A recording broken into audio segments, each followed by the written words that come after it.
case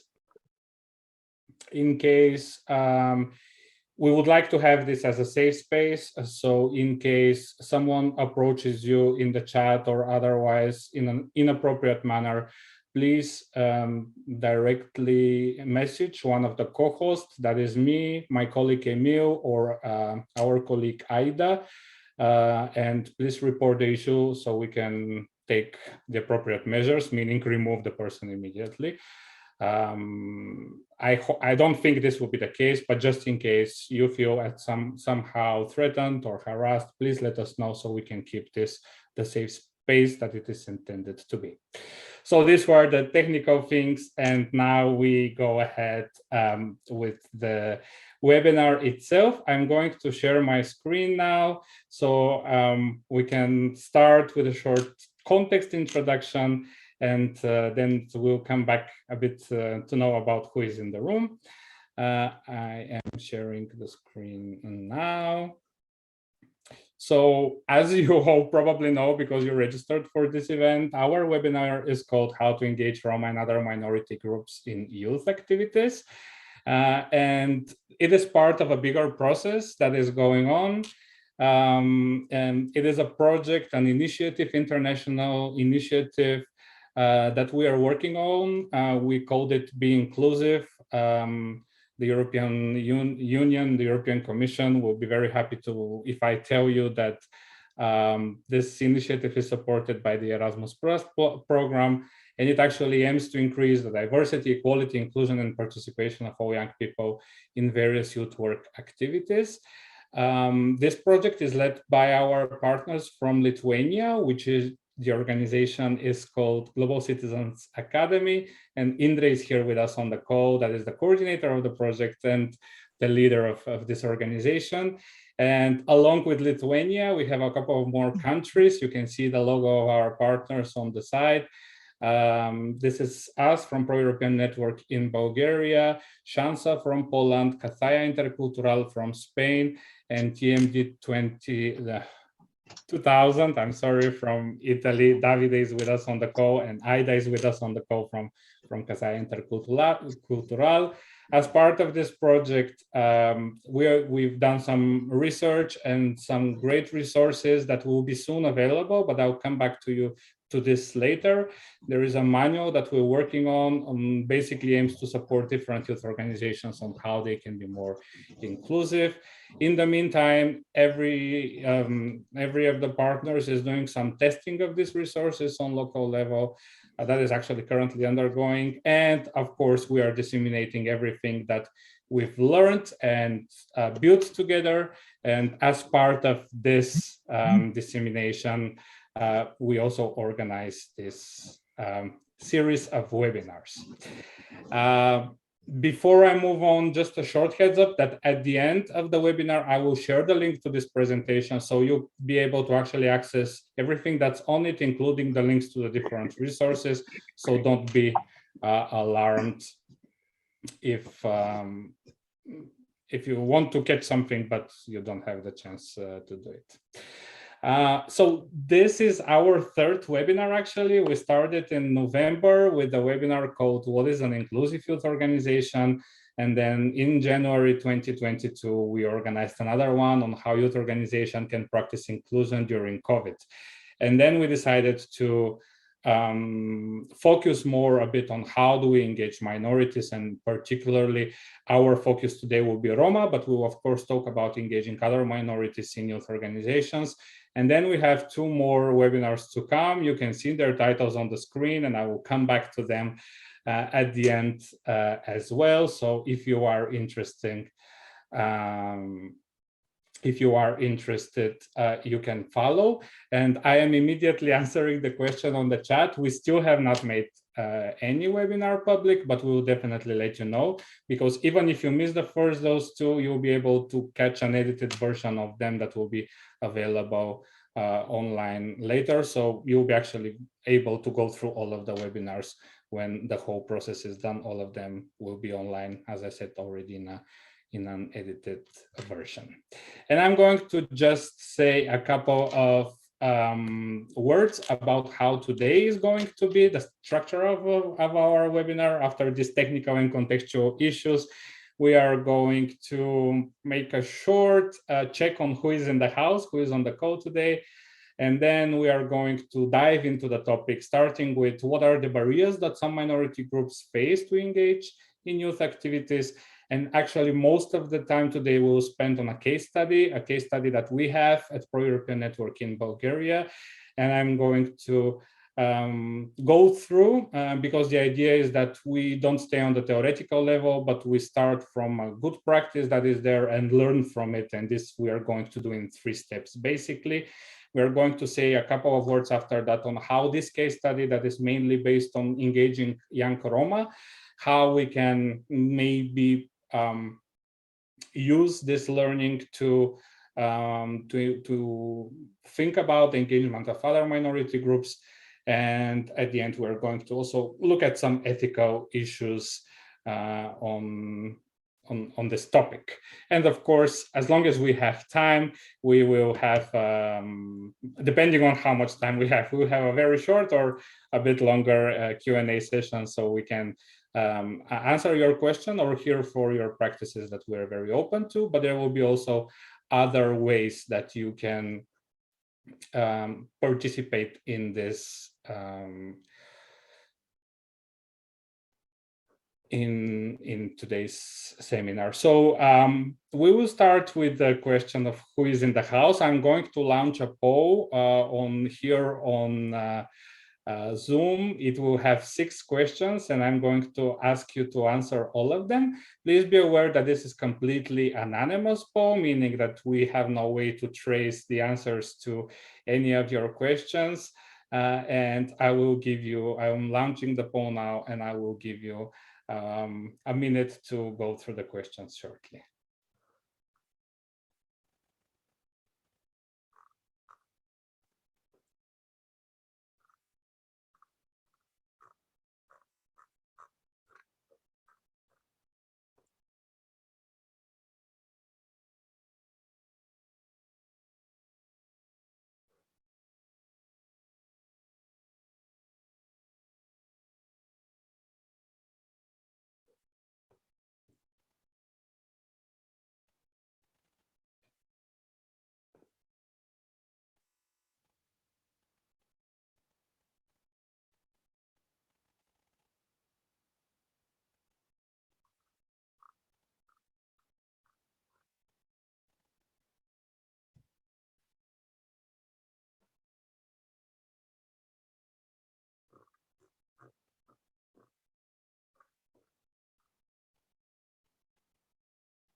Okay, we have more or less half of the people, so let's just give 15 more or 20 more seconds, let's say, if someone else still wants to join in and fill in, and we'll look at the result together so we have an idea.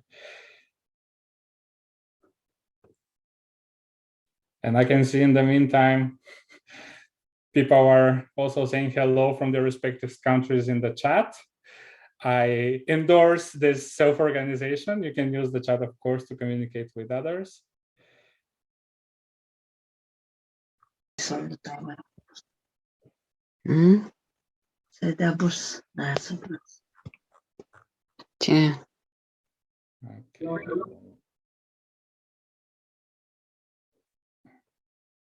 Okay, let's see the results. You should be able to see them on the screen right now. The majority of the people are from Europe, but we do have some people from Asia and Africa. I have to say straight away that most of our practice is Europe-centric, but I still hope that what we share today will be useful for people from other contexts as well. And even more importantly, because we'll focus a bit on Roma minorities, a bit Central European centric, I guess. We'll talk mainly about the practice from Bulgaria, but we will be open, as I said, to hear other experiences as well, so we can make this, again, more inclusive. In terms of the question of a dog or a cat person, the majority is cat people, but this is actually a very thin majority. We have dog people and we have both. We have a couple of people that are neither dog nor a cat person. We do have 3 people that answered positively to belonging to an ethnic or religious minority. And that's a good start. Another 4 people proclaimed being part of a sexual minority. And then in terms of experience in youth work, 10 people with a good experience of up to 1 to 5 years. We do have some people with over 10 years of experience, and a newbie, one newbie that's just getting started. Whoever that is, good luck, and I hope you enjoy youth work. And the last but not least, in terms of your experience, we have quite a positive experience. 9 people, rather successful in terms of engaging minorities in youth work. That's great. Some people rather unsuccessful, some people that haven't tried. I think that's a good start. And as I said, we'll have the chance to hear from you as well. And I can see that. And this is actually the first, the first question, I would say, where we would like to open the floor to some of you in terms of what do you think, or do you know, for those of you that have more experience, are the barriers for people, young people from minority groups to engage in youth activities. I'm going to stop the screen share right now. If you would like to take the floor, you can just unmute yourself and go ahead. I repeat the question: what do you think are some barriers that young people from minority groups face to engage in youth activities?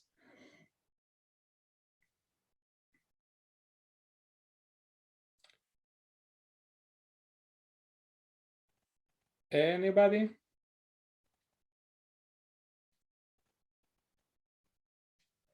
Would you repeat the question, please? Yeah, the question is, what do you think are barriers that young people from minority communities might face to engage in youth activities? We have a suggestion in the chat that says language barrier, and that's very on point. Also on the chat, access to internet, literacy, technical issues like computer, laptop, electronic, particularly for digital youth activities that many have been, especially in the last 2 years. Not welcoming environment, that's very important. Adding to that is stereotypes.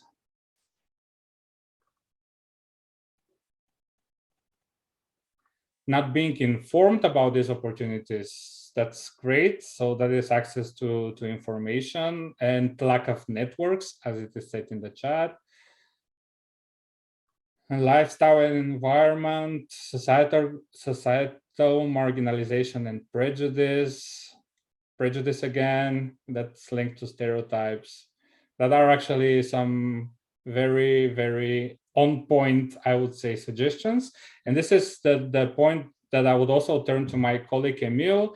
Emil is a colleague of mine of Pro-European Network. He is actually one of the co-founders of Pro-European Network, and as I say, the boss. He's officially the manager of the organization. He is Roma himself, and I would like to, and has many, many years of experience working with young Roma. So I would give him the floor to share his perspective on what are some of the barriers, either different from what we saw on the chat, or maybe a bit more concrete examples. Emil, the floor is yours.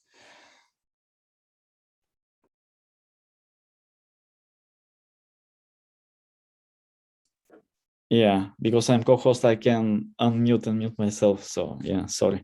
Hi, Vlad. Yes, thank you, and welcome to all of you. I'm Emil Metodiev. I'm coming from Bulgaria, and as Vladi said, I'm representing Pro-European Network, but also a civic movement, civic Roma movement, that we call it Roma Standing Conference, and it does a lot of activities in the last year, especially within the parliamentary elections here in Bulgaria.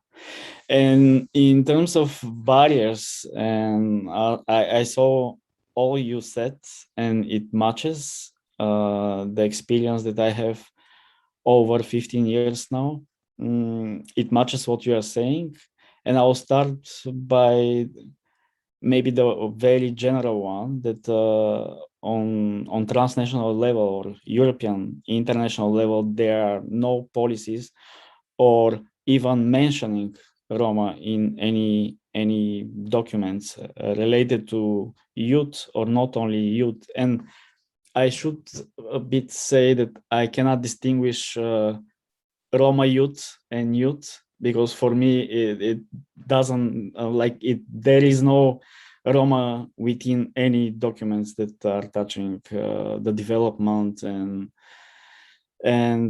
embracing the Roma community and be part of the whole society. But yeah, I would say firstly is the willingness, the will, especially on national level, especially in Bulgaria. Like we do have relevant institutions that they are not seeking or they are not having inclusive policies for Roma, and I would say for other minorities too, but specifically for Roma, although there are some kind of paper strategies, but on reality there is no real inclusion. And then we come to a more, yeah, I would say personal stuff, like somebody mentioned languages, and this is true, especially in international environment. Very few young Roma can take part in any Erasmus Plus program or any other youth exchange, and it's due the English and the languages as a whole. But I guess not only Roma are experiencing, but I would say Roma is like double would be. And this goes back to their education from the beginning in the schools they're studying, because there is no either opportunity to study English or teachers are not paying much attention, and there are no available resources that they can study English. Then I'm gonna say that self-esteem also plays a huge role. Self-esteem and identity, like Roma identity, embracing Roma identity. Recently, we have been working on identity, and we've been recording few Roma youth who were sharing terrible stories, I would say, that you can cry how they have been treated in the class, like they are 8th grade and they've been treated super negatively, and this made them to like close themselves, and every time they show up they prefer, if it's allowed, like I mean it's if they can, if they're kind of whiter, they prefer to hide their identity and match with the majority. But if they are darker like me, they don't have chance to like hide who they are, and most of the time they experience very negative attitude, but not only from their peers but also from teachers sometimes. And shame is like everyday life, shaming them in front of the students, their peers.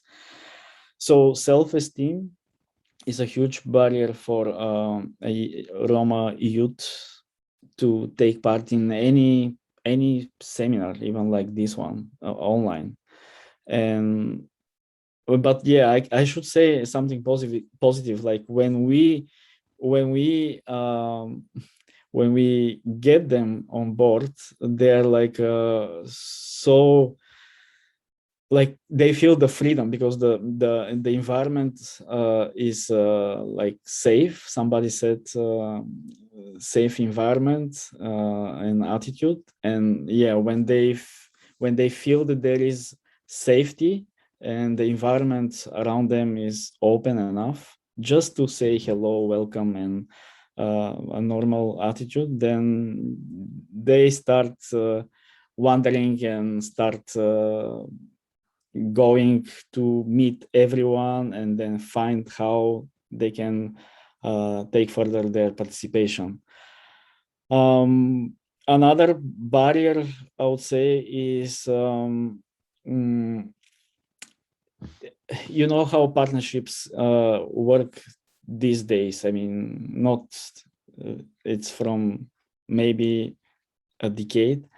Like when you need a partner and you need a specific group of people that can represent the project, then you just call Emil and say, hey, do you have some 5 Roma that we can engage somehow, whatever, just to make the project out so we can win, and then we see how it's gonna develop. And then when there is no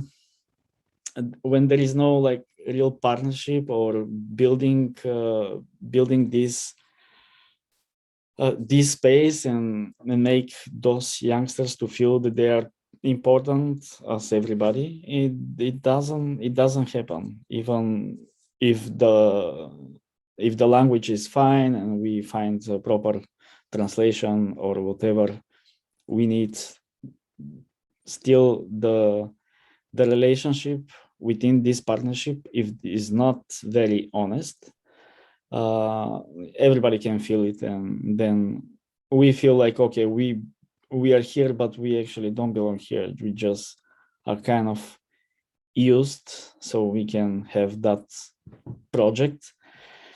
And yeah, I don't know, Vladi, how yeah, no, I think that's perfectly fine, and we're actually going to touch, of course, on many of the things that you said, okay, including the one with the partnership. That is a very interesting, I would say, topic, and we will cover it both in when we look at good practices, but also in terms of ethical issues, because it's a very the situation you described is we will revisit it later, and we will again hear from people. But thank you so much for sharing this experience. I'm going to go back to the presentation now, and just to summarize from a resource which is called How to Engage with Ethnic Minorities and How to Reach Groups, that actually comes from Ireland. And as I said, I will share the presentation so you can check the link. It's available online. There are language difficulties, difficulty in accessing information, and basically what many of you said in the chat and what Emil said is that they might even know that there are opportunities that are there, or they might know that there are opportunities, but they would not feel that they matter in this process. And of course, engaging minority groups in the work of youth organizations is a two-way process, but at the same time, the burden is definitely on the youth organization, because they are, in terms of power relations, they are the one that should be proactive in this process. And we are going to try to look a bit on how we can do that. And we are going to move to the case study that I mentioned before. It is an initiative that we organized in from November 2019 to February 2020 here in Bulgaria as part of another project that we were working on tackling the issue of racism. Actually, some of the partners in the Be Inclusive project were also very much engaged in this project that we called STAR. It's an abbreviation of Stand Together Against Racism. And in the framework of this, we came up with this initiative called the Anti-Racist Wave. It had 3 parts. The first part was a 2-day launching seminar where we invited young people and youth workers from all around the country so we can plan together the so-called anti-racist wave. And we had 33 people show up, and out of them 2/3 were Roma. And we were very proud of this. And we are going to come back later on how did we manage to engage that many Roma participants in this initiative. The second part was a series of youth-led community events, meaning the people that were part of our launching seminar then went back to their own communities and organized their own small community events or seminars to talk about the issue of invisible racism. And through this, I think it was overall 11 community events that engaged almost 200 people. More than half were actually Roma, because we had a lot of Roma young leaders that showed up to our launching seminar. Then they went back to their Roma communities and, of course, worked with many of their Roma peers in their localities and Roma neighborhoods. And again, this is another thing that we were really happy with, particularly because some of the young people that we managed to reach through this approach were in a very isolated, geographically isolated areas as well, and where other organizations have previously not worked particularly on the topic of racism.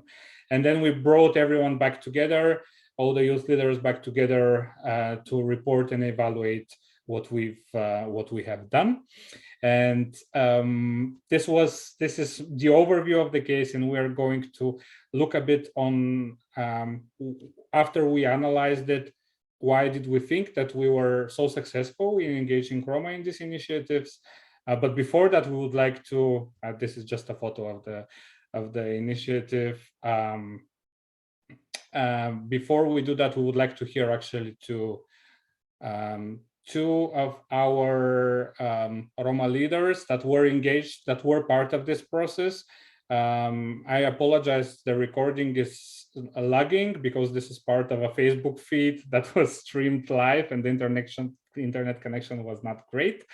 But there are subtitles in English, so you can hopefully follow. I think this is important, and then I'll come back to you and ask what do you take out of it as well before we move on. Казвам се Янислав Василев, студент в Икономическия университет Варна. Точно за проекта, как започнах, още в самото начало бях в обучението за фасилитатори. След това бях част от екипа, който провеждаше работилнички по терените. Здравейте, аз съм Мишо. Вече почти втора година съм студент в Американския университет в Благоевград. Следвам политика и надявам се и журналистика. Както и Яна сподели, двамата бяхме част от хората, които проведоха срещи в наши населени места. И да. А защо решихте да се включите в това проекта? Какво ви мотивира? Мотивира това, че не всеки ден, през ден, се срещаме с расизъм. И това беше и този, който невидимия, няма как да го открием. И реших това ме заинтригува, към какъв е този невидим расизъм, към чакай да погледна. Попълних си един формуляр и така тръгнаха нещата. И аз като Ян, всъщност от интерес се включих. Има много лични истории, които са свързани с расизъм. И се замислих дали ако продължава обществото да неглижира това проблем, докъде ще стигне. И затова реших да се включа, за да видя какво мога да допренася аз за проблема. Какви са вашите впечатления от проекта, след като двамата работите от доста дълго време по него? Впечатленията... Добри впечатления. Към момента съм част от комуникационния на ПЛК. Смятам, че може би моите лични впечатления са, че когато правихме срещи с хората от моят квартал лично, бяха повечето младежи, които като че ли в началото малко не разбираха точно какво си говорим, какво е това невидим пък расизъм и някак си малко странична тема, обаче когато влязахме в дискусии, всеки сподели истории, които всъщност доказват и нашата теза, че има някакви спуснати пепела като на октопод в всички слоеве на нашето общество, свързани с дискриминация, расизъм. Казвам се Янислав Василев. Sorry. So my question is to you now, what points of learning can we get from what our youth leaders shared in terms of what you heard, in terms of what you saw? What do you think were factors at play that helped them basically get engaged in this initiative? I saw that you prefer to use the chat, so you can use the chat, but you can also speak out loud if you prefer to. That would be somehow probably easier. But again, the question is hearing these young people and why and how they joined this. What do you make out of it? What are the factors that at play?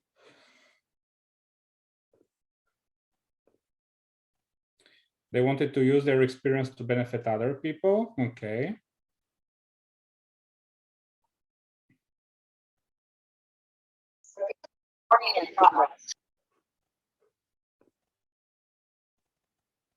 Something else? I guess some people are writing, and I guess many people are hesitant to actually speak. So I'll just take a few points. Okay, yes, go ahead. Yeah. I'm not sure how to pronounce your name, but yeah, it's fine. I think the idea is that they, first of all, they're well educated somehow because they managed to go to university, so they have an education of some level, and then they reach a level that they need to confront, but not in a violent way, but they need to confront by educating the other side and also educating their own community. So they're going to try to avoid having this problem for a long haul in the community where they live. Okay. I mean, so this is the idea. Okay. Thank you. Perfect. Thank you so much. I think you're very much on point, and there is one suggestion in the chat, that is involvement of young minorities, providing tangible opportunities and a platform for their voice to be heard.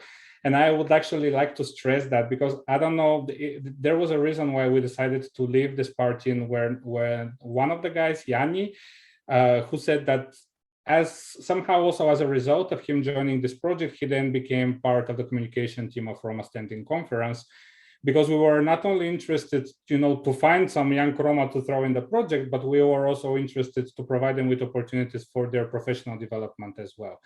And I think this is an issue that will come back later, between actually empowering people from minorities, or just using them to meet the quota of a project or something like that.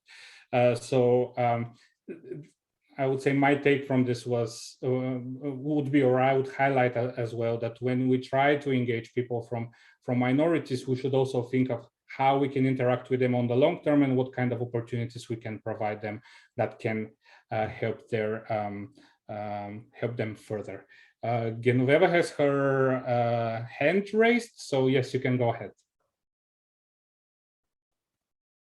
Are you hearing me? Yes.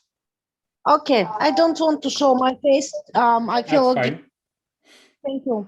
I have some little opinion. As you know me, I'm from Roma community, and I finished law, and I have a lot of qualification. But in my work, what I meet when I speak with Bulgarian or European partners, I meet some little colonial treatment, and usually, as you say before, little bit. The big NGO, they're just use Roma activists, but in fact, you don't empower us. And this is my big opinion, because if we are also educated, we are also human being, but I'm sorry to say, don't receive equality treatment. And I wish this is the change, because we are human being also, and we deserve to be empowered to make new politics and to be a positive change in our community. But in real life, my community don't respect me, because in fact I'm not their role model. And you know why? Because of money and the business. I'm not empowered. This is my short opinion, and I hope after this meeting, step by step, will change. Thank you so much. Thank you so much. I very much appreciate what you shared, and we will come back to you, but I would highlight what you said about Roma community being used either by organizations or by other leaders, and this is the issue that we would like to tackle as well at the end, in terms of tokenism, the issue of tokenism, of how others make symbolic gestures. So we will come back to this issue, but thank you for raising it. We will take one more short input from Bau that raised his hands, and I'm sorry, I probably didn't pronounce well this name, but go ahead. Okay, thank you for providing a chance to be part of this interesting meeting. So actually, I'm a doctoral school here in Hungary, and my research morely focused on healthcare service utilization, prejudice, as well as a stereotype on Roma community, as well as the COVID pandemic and the segregated residential effect on their healthcare utilization. And I do have, I can say I do have good approach to them. And I might send you, since it's published data, I might send you the link where you can find this article about the Roma. Our conclusion, our objective was that whether the Roma has poor prescription redemption, that means the capability of purchasing the prescribed medicines. That means how much they buy or dispense the ordered medicines, whether they are better than original Hungarians or still are they in poor health setup in terms of buying medicine was our objective. And interestingly, it was breakthrough finding that it broken the previous existing prejudice that all ages of, regardless of age and the sex, they better redeemed or dispensed the ordered medicine.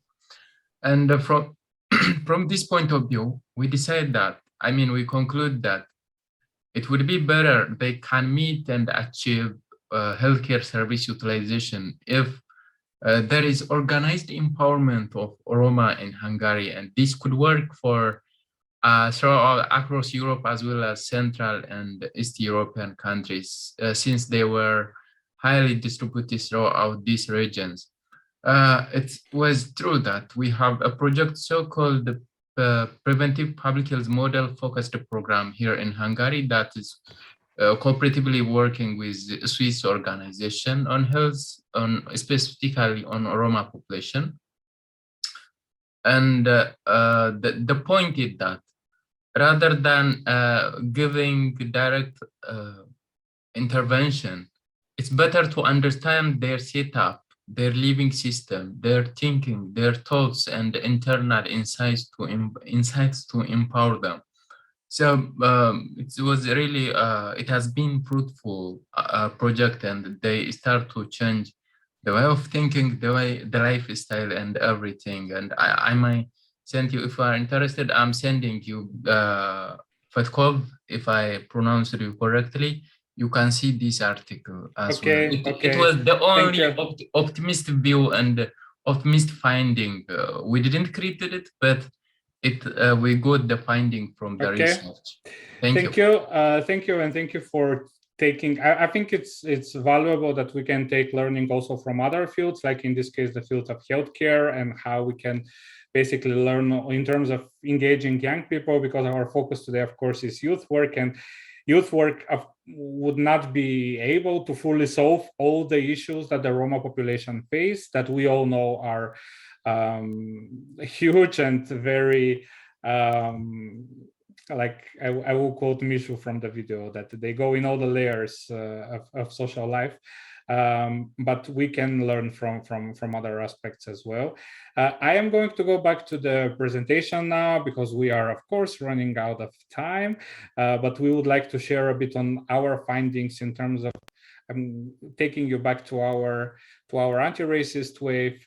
We will divide this into two main parts. One is engagement and the other is empowerment, because they are not one and the same thing.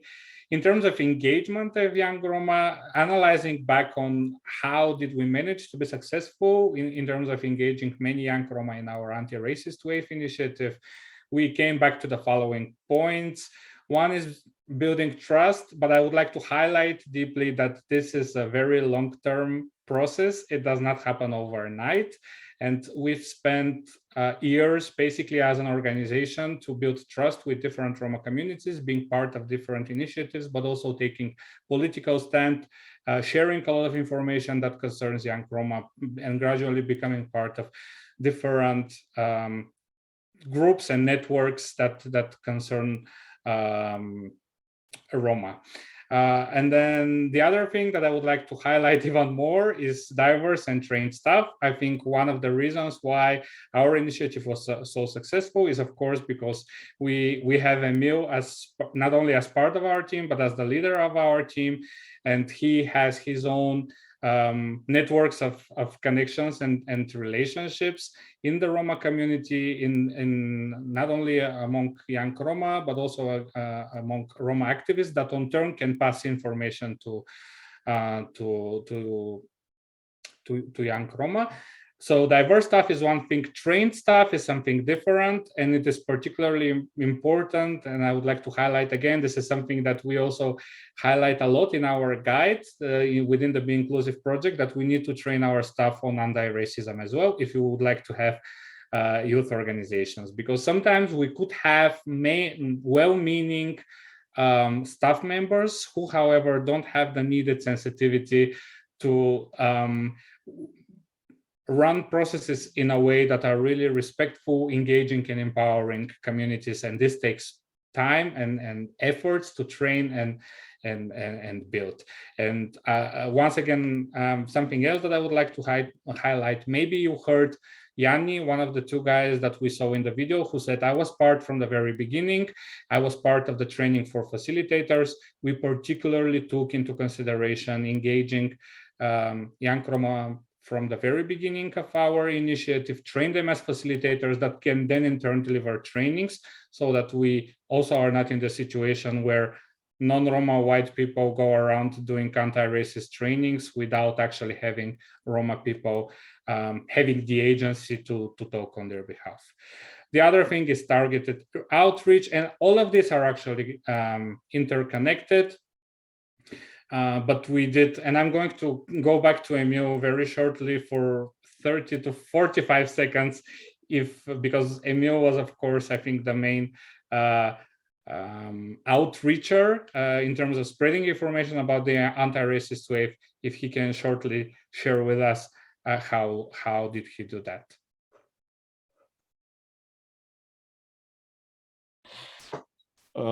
Yeah, Vladi, I think what we did was that we decided to like put my face on the banner and attract more Roma youth activists. And I think when I portrayed myself in what we're gonna do, explaining the training itself, I think the people kind of believe that, okay, there is a Roma guy who wants to give us something, let's see what is this. Or as Vladi mentioned, we have been working for 10 years with different youngsters, and they are passing information. I mean, they know about our trainings, our experience, and they're passing the information to other peers.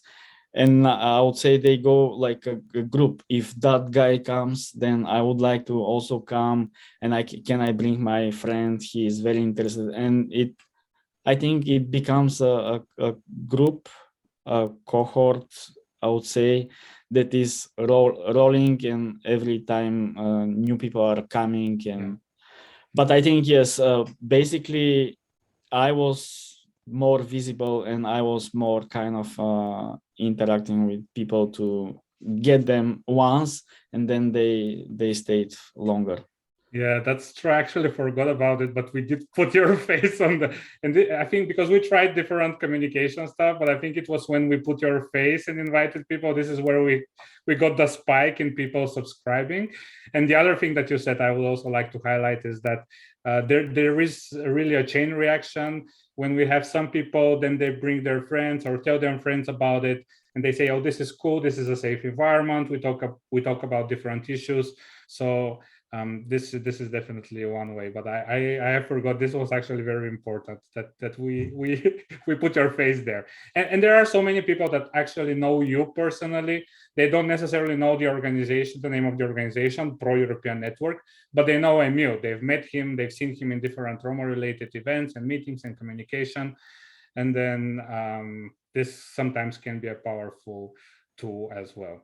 Okay, coming back, I'm so concerned with time, but we will make it. Coming back to our list, targeted outreach and creative outreach, I would add now that Emil reminded me that we used his space. One thing is before, but also during the events and activities that we organize to acknowledge and celebrate culture of different minorities, there are a couple of things that we like to do in our seminars. So many of you that might be facilitators, for example, know that we constantly divide people into small groups by asking them to count. And then one very small little thing that we always do is that we ask them to count in Romanesque. So we teach them how to count from 1 to 4 in a Roma language, and then ask everyone to use this. And this is a small thing, but it's gives appreciation to Roma culture. Sometimes we play Roma music during the coffee breaks while we are not in session. And I think at least once we also had a cultural event as part of a seminar that we organized, and we brought everyone into a bar where a Roma band was playing. So these are the small things that can help us actually make people from different minority groups feel welcome and feel acknowledged as well. One thing I'd like to highlight, please be aware that you don't get into a stereotypical vision of Roma culture as well. And I would say it would be important that you have a Roma person in the team that can actually do this, so that we don't give the Gajo perspective on how Roma culture looks like, but it comes naturally and organically. Tap on self-interest are two things that we already covered. One of them is, as you heard, you probably heard the guy saying that they actually related to the experience of racism through their everyday life, and then they joined an initiative that then can help them somehow step into this. But then the other thing is that also it can provide them opportunities for different things. So we need to make sure that we communicate how what we offer can be beneficial for people from minorities. Another example could be, for example, green initiatives that concern environment. Or from a first perspective, it might look like that this is not Roma related, but there are actually very important dimensions that concern the Roma community. So we can think of those and then communicate them when we try to engage people from minority communities. And the last thing, of course, was building partnership. I'm going back to the screen. I can see that there are some people that want to take the floor, but I would ask them to be patient because we are really short in time, and we'll come back to the question and answers later. Empowering young Roma is a bit different thing from engaging, and I would like to come back again to our experience in the anti-racist wave, and that we came up with 3 rules, let's say, or principles that we would like to follow. And first one is that we need to trust young people that they can actually take over the process. I am going, as you might remember, what was the structure? We brought everyone together, did a 3-day seminar, trained them, and gave them ideas of how they can organize their own community meetings. And did we think that everyone is ready to actually do these meetings? No, we did not. We were actually very suspicious that this 3 days seminar can prepare people to run their own processes in their local communities. But at the same time, we decided, okay, no matter what, we need to trust young people, and we need to trust these young Roma leaders that they can do these meetings. And when we decided to do that, we realized that they actually are ready. We just thought that they might not be. And they took over and they did great things in their local communities. So this it's a bit of a psychological thing that we might not basically trust that they can take over, but they can if they're given the opportunity. And this happens with transferring control, of course, and giving them agency, but at the same time not leaving them completely lost, but there should be a support system in place that they can use whenever they need it. In the anti-racist way, for example, we provided them with a very detailed guidelines on what they can do and what they can use. We also provided them with the opportunity for small financial support for the meetings that they're taken over. And then we brought everyone together so we can share the challenges that we faced and the successes that we celebrated together. And all of this is part of this support system. So we do need to trust and transfer control, but at the same time not completely leave people alone. Part of the empowerment is actually having a support system in place.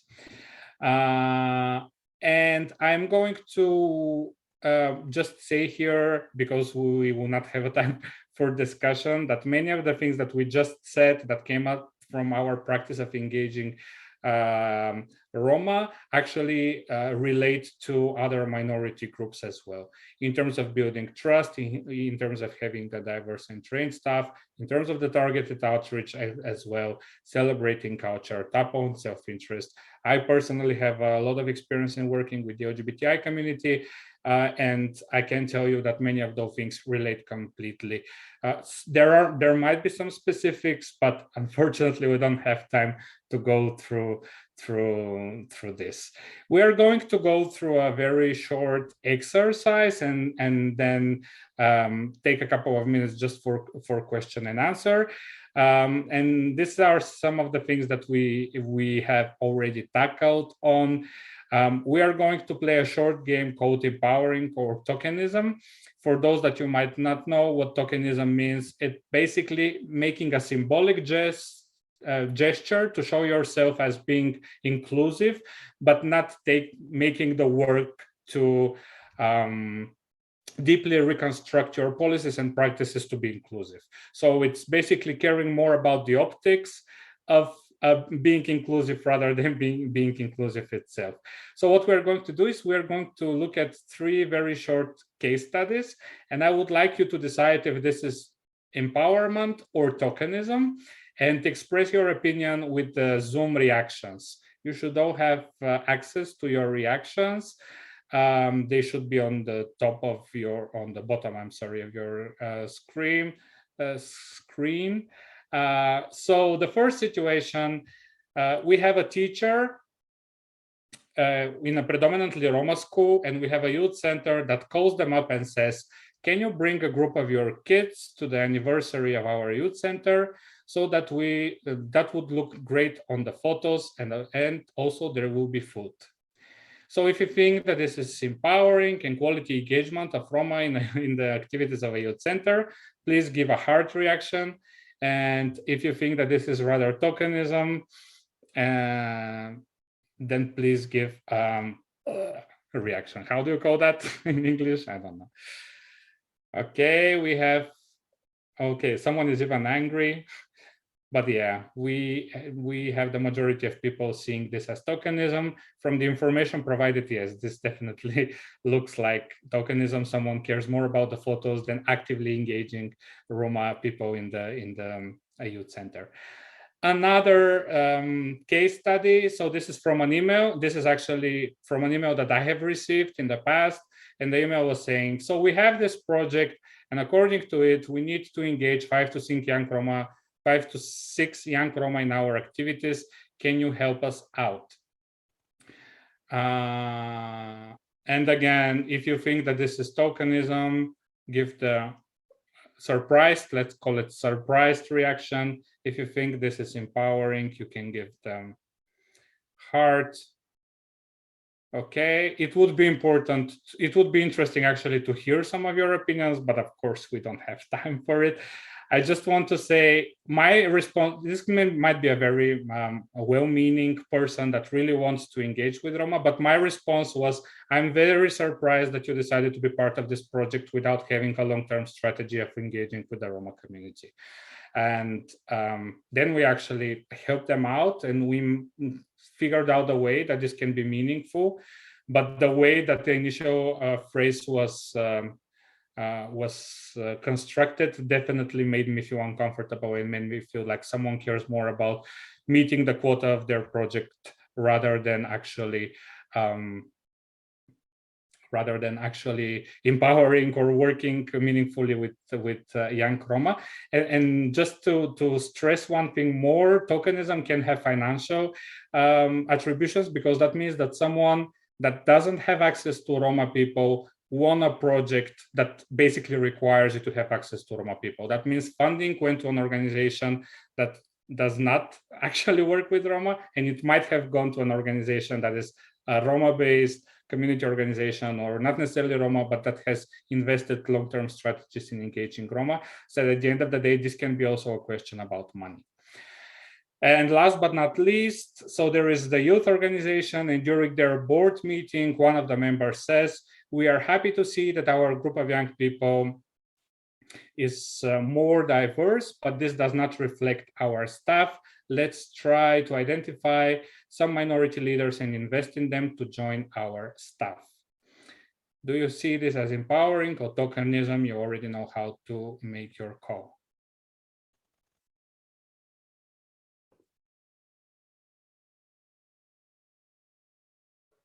I lost my, okay. Okay, I can see hearts. Yes, this sounds, so it depends on what is the context, but this situation definitely sounds as empowering, and it really goes to not only engaging Roma, but then also transferring decision-making power, and being part of staff usually means you get paid as well. So this question might also have financial motives. We will not have time to go to other ethical issues. But I would just like to point out that I will share now in the chat the presentation with all the sources and resources. You can see all the links that are here. Many of the things that I talked about are actually described in our manual on invisible racism, that you will be also able to get the link and downloaded it for free. It's in English and other languages. And before I invite you to, well, no, I will just say my final words. So those of you that have to go can go. And those of you that would like to stay, we can take 5 more minutes for questions and answers. So this is almost the end of our webinar. But if you enjoy this and you are interested, you can follow us on Facebook, our Be Inclusive Facebook page, and you can then register for our 2 next webinars. The next one, all of them are on Tuesdays. The next one on 8th of February, it's called Inclusive Youth Spaces and Digitalization, and it will be run by our partners from Cathay Intercultural in Spain. And our last seminar on partnerships and networking, that will be run from our partners from Italy, TMD 2000. So please, if you did like this, you can stay in touch. I'm going to share the presentation now. And in the meantime, if you have some questions and answers, you can go ahead. Questions and answers. Questions or comments is what I wanted to say. I'm sorry. I am sharing. Oops, sorry. This is the link to the presentation, so all the resources there.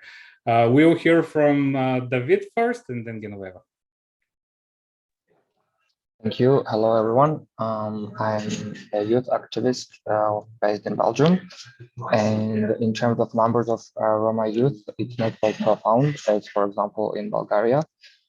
So it's not that common that maybe while announcing an open call, you will have even one Roma person applying. So for me and for my organization, the biggest obstacle is the outreach and also finding the right partners to help us within this process. And I was wondering if you could please maybe share some organizations that are based in Belgium that if you know, who are engaged with the young people from the Roma community. That will be really, really helpful. Thank you. We actually do, and there are also a couple of European organizations that are based in Brussels, and their activists are Roma that work with organizations. I will need to check with Emil as well and come back to you, but I do have your email, so I'll come back to you on this. But there are Belgium-based Roma organizations that can definitely help. And plus, Belgium has a very good, or at least some parts of Belgium have a very good practice with social workers from the Roma community, particularly those that work with Roma migrants.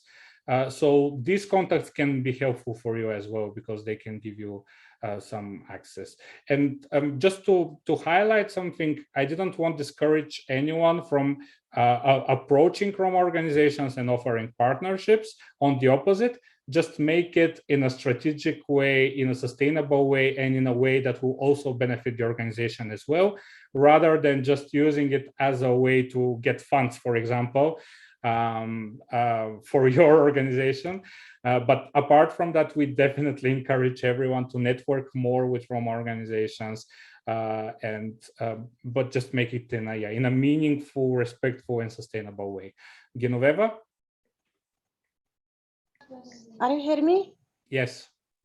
Okay. I have some little opinion about the big international organization.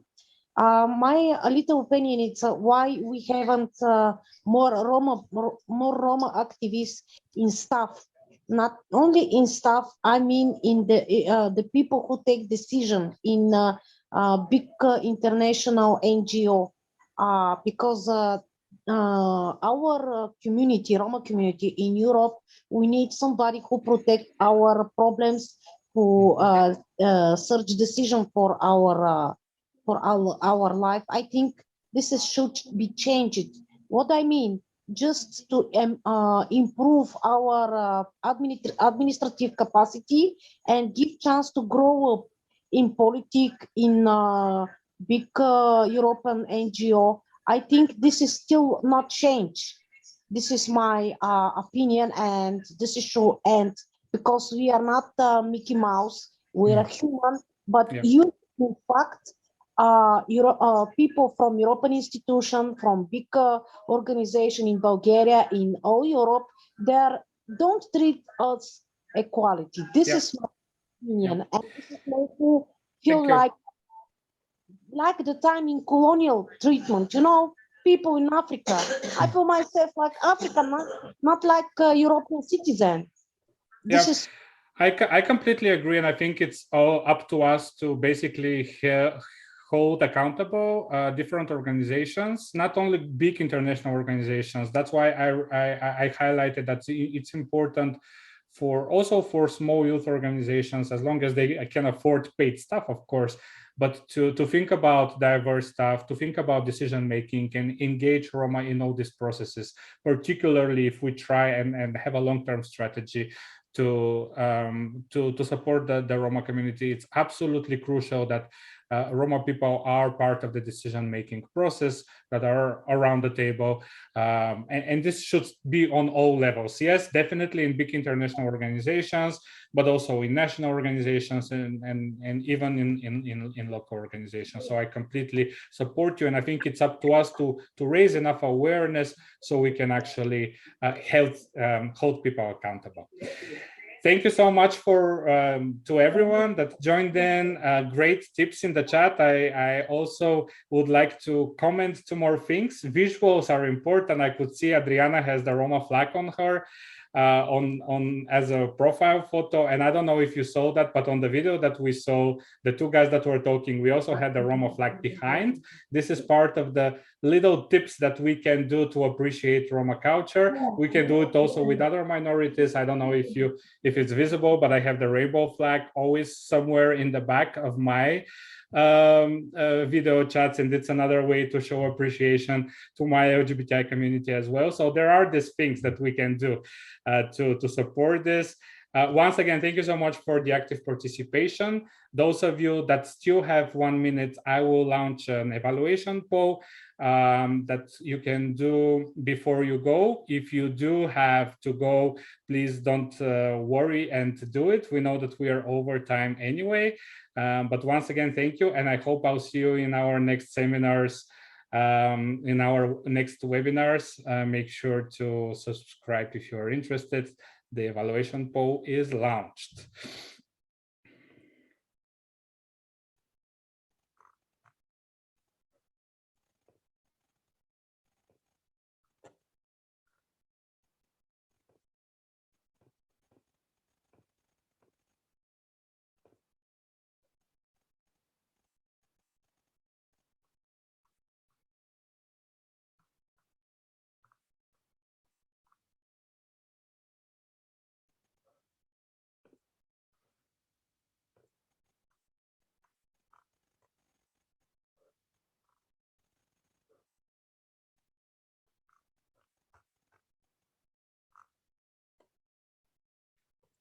Feedback looking good, so thank you for that as well.